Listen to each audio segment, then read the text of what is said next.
Colin, Scott from HeyUGuys. Lovely to see you again. Nice to see you. Congratulations on the film. Thank you. I was just talking to John, and he said the story and what happened is sort of a stone's throw away from it turning into Monty Python, given it's a dead body and all that kind of stuff. It shouldn't work, but it's a wonderful piece of history that did work.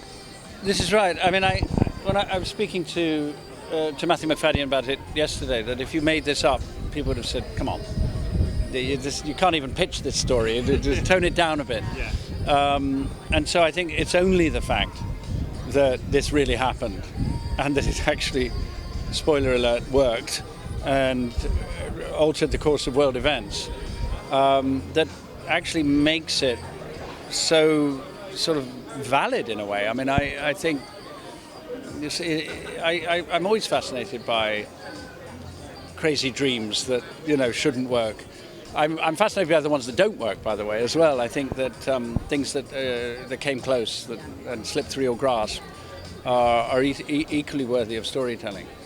But the fact that something so improbable and so preposterous actually had such an enormous effect is irresistible. Yeah, and I mean, John was saying as well, these people in the context of history were kind of brought together for this particular thing. They were kind of oddball characters in some respects, and they all come from different places, but together they were formidable. Well, this is it, and I think it was the meeting of very different minds. I mean, obviously everybody involved was brilliant, but I think the fact that they were different, the fact that they were potentially incompatible, was probably very creative, because in the end this was a creative operation. Yeah.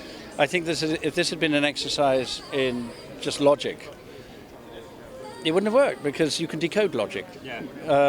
They had to sort of think way outside the box, so to speak, in a way that was so peculiar that no one could possibly guess it. Yeah, and oddball characters, but also a fantastic ensemble cast. I mean, it must have been great to go to work every day with this plethora of talents in this ostensibly in a one-room scenario in some respects. Yeah, I mean, honestly, I always feel a bit conscious of the fact that when I come and have this part of my job talking to you, I'm supposed to gush about everybody, so I'm going to do that anyway. But it happens to be true. Yeah. Some of them are old friends. John Madden's a very old friend. We go back decades. Macdonald similarly. Penelope Wilton similarly. I knew Alex Jennings. But Matthew is a new relationship for me, and I think we hit the ground running. It's a lasting bromance, I expect.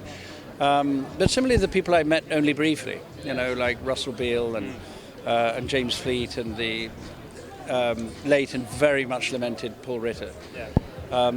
And also, Johnny Flynn, who's delightful. I mean, we were saying yesterday we would actually happily do every job together. Just get the band back together, and just keep doing it. Yeah. Fantastic. Well, I wish you all the best tonight. Thank you so much for your time. Thank you. Pleasure. Cheers. Ladies and gentlemen, you're watching HeyUGuys. HeyUGuys, huh? HeyUGuys. Is that from the Goonies? It is indeed, yes. Nice.